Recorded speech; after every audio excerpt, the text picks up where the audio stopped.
Hey everyone, it's Justin. Thanks for watching. Hopefully you just finished the previous 7 videos showing my first experience doing UI Builder.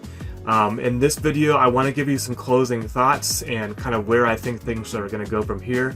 I'll start with saying that I just absolutely love the new workspaces and experience that ServiceNow has been releasing or creating. And if you haven't noticed, I love demonstrating them too, especially the features and functionality that kind of resonate with me. It's interesting that after doing this to see under the hood and what goes into making those great experiences, right? So they're putting some time and effort into that. My big aha moment with this framework is that it's astonishingly scalable. Let me unpack that.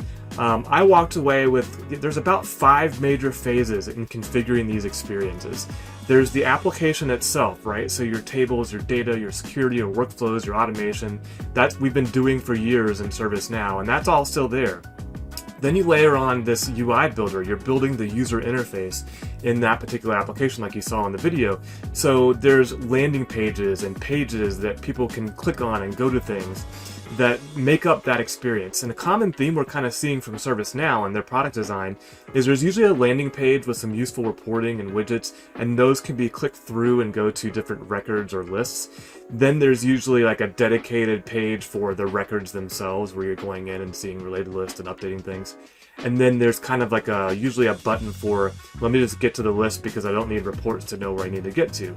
And then if you're lucky in some of these workspaces, you have these cool like maps and heat maps that you've probably seen on some of my videos. So there's that component of it where you see me kind of creating stuff. Then there's the data sources themselves, of which there seems to be like you can have 1 to n number of data sources from what I can see. So let that sink in for a moment. In the traditional UI, a page typically read from a single table, and then we used various means to pull in related data. And your options there were even fairly limited without some serious scripting and web design know-how on how to do that.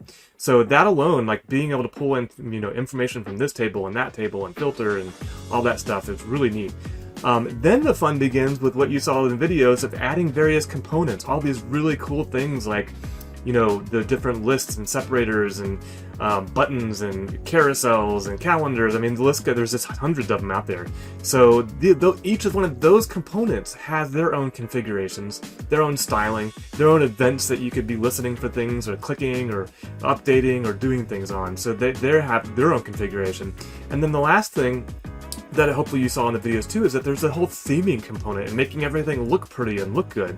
So that matches your preference, your brand's preference, your organization's preference. There's that additional layer. And not to mention testing, like once you get all that configured and do it in testing.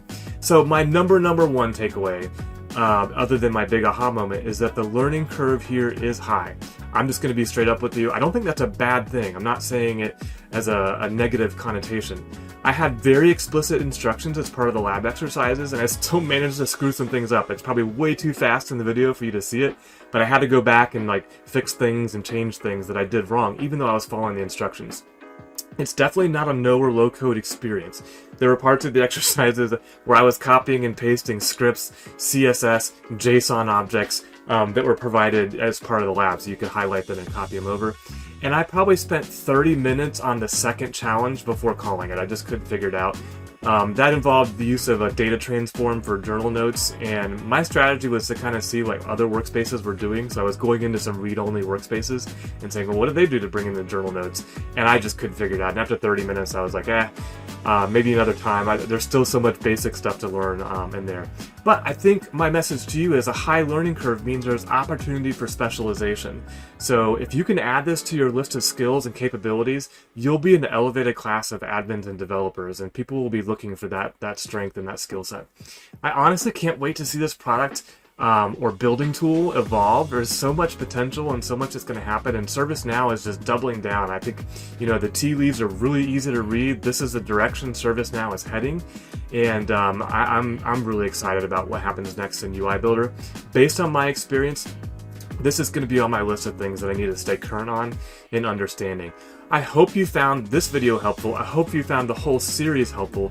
If you did, please like, please subscribe, share it with somebody you think might be interested, and until the next series or the next video, I'll see you on the next one.